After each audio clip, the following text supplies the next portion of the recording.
Hey everyone, how's your quarantine going? Jonathan Monkey Man Ramirez here from Monkeycakes Bakery, and as you know, we've been trying to give you some ideas to have fun with your little rugrats and find new things to do. So we have some easy recipes with stuff that you have in your pantry. You can make this, whip this stuff up in just minutes. Natalie did a great job a while ago with her video, and now I have one, and I'm going to be, if you can't tell by the hat, doing something from Disney. As you guys know, we're huge Disney nuts. I grew up about 5 miles from Disneyland, and it was in my backyard, and I grew up loving Disney, all things Disney. Thank God I married someone who's also loving Disney, and together I think we've been like to the resorts 32 times. So we absolutely love Disney, but I know you're not gonna take me serious if I'm wearing my Mickey hat. So I'll put on my logo there. No professional baker and chef. So what we're gonna do today is a Magic Kingdom, it's not really, it's near the Magic Kingdom in the Florida resort. There's a little place out in the wilderness it's a musical review called Hoop-Dee-Doo. It's all you can eat barbecue. It's absolutely amazing. And they make cornbread. Now, when you think cornbread, a lot of times you think it as a side, kind of savory. This cornbread, number one, it's heavenly. And it is basically a dessert, to be honest with you. It's so sweet, it's so yummy, mixed up with some honey butter. I'm telling you, it's the most awesome thing that you've ever had. So it's really easy to make. So I'm gonna go through all the steps to make it for you right now. And then Natalie's gonna come out and she's going to try to, I'll try to convince her to eat a little bit. So what do we do during the quarantine first? We wash our hands. That's right, everyone. We're gonna be super clean. Have you been practicing all your good hygiene at home? I hope so. And when we open the bakery back up, I want you to know that, yeah, for sure, we're gonna be following all those practices that we've been following all these past 8 years. So, as you can see here on the table, it's super easy to make. There's not that many ingredients. Basically flour, cornmeal, sugar, salt, baking powder, oil, milk, and eggs. That's it. That's stuff that everyone has in your pantry, and we'll put the recipe on the notes underneath the video. So the first thing I'm going to do is I'm going to combine, I'm going to take a drink there. We're going to combine all the dry ingredients. So I'm going to take 1 3/4 cups of flour, and I'm going to put that into my KitchenAid. Whatever kind of mixer you have at home will work. Don't worry about it. I'm going to take 3/4 cup of cornmeal, add that to it. And like I said, it's a dessert, so don't freak out. But 1 1/4 cups of sugar. So there, it's officially a dessert with that much sugar in it. And then we have some salt, which is 1 1/2 teaspoons, and 1 tablespoon of baking powder. That's simple, right? Okay. So what I'm going to do is I'm just going to mix this on low. I just want to incorporate it just a little bit. It's so weird using these small mixers at home. As Natalie told you during her video, our mixers are 20 quarts, and they're a lot harder to move around. This one here you can beat up really easy if you're not prepared. An interesting thing is we put a different type of paddle inside the mixer, and it is a scraping paddle. You can get these online, you can get them on Amazon, and they're great for KitchenAid because you don't have to go in and have to scoop everything up that gets missed. It has a little rubber edge that will incorporate everything for you, so it's kind of cool that way. All right, so in a separate bowl, we are going to take 2 eggs. Very simple. Already pre-cracked because I don't want to waste your time. And we're going to take a 1/2 cup of oil, add that to the mixing bowl, and then we're going to incorporate 1 cup of milk. And that's regular milk, that's not buttermilk or anything like that. Okay, and so we're just going to whisk this together. I'm going to give you a little tip. I don't know if you can see that, if Natalie can move the camera down. You notice the way first I'm going to break up those eggs. Okay, there we go. If you notice the way I'm whisking, I'm going in a figure 8 and then I'm going around. A chef from a very large restaurant in New York City taught me that. I never knew that. Normally, Before that, I was always doing this, going around and around. But when you're in a hurry, especially in a professional setting, you want to get everything incorporated quickly and expertly. A figure 8 and a swipe will do it perfectly with the least amount of strokes.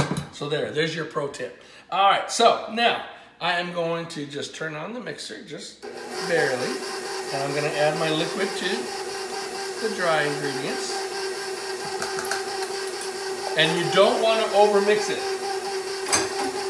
I'm gonna wash my hands one more time because that had eggs in it.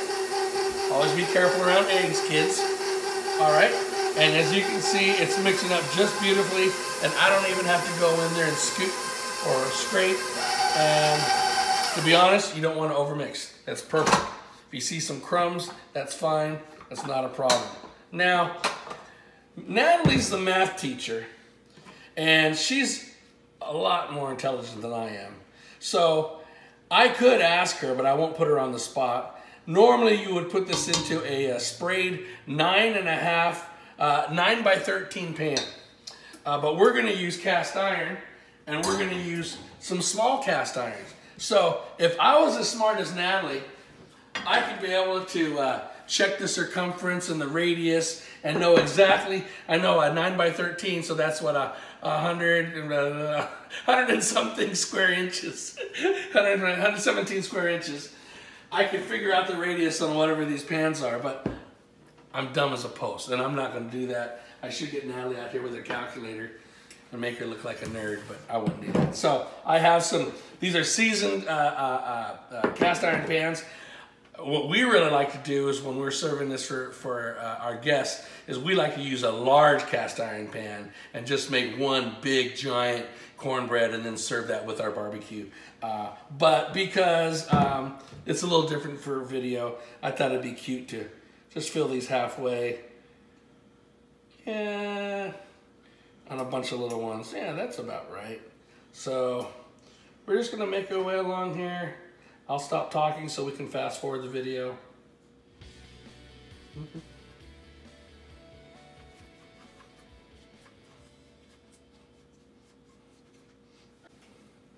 Well, would you look at that? I have a little bit extra here. I'll add that to this one. Top that one up.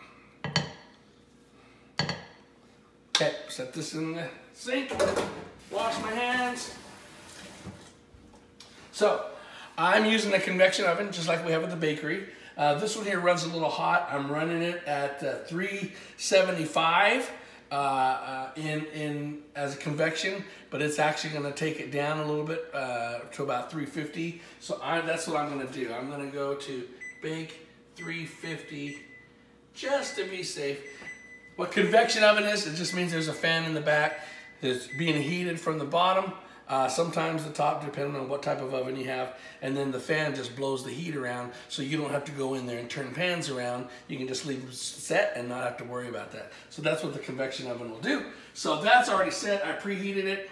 So I'm going to set these in here. I'm going for middle rack, even spacing.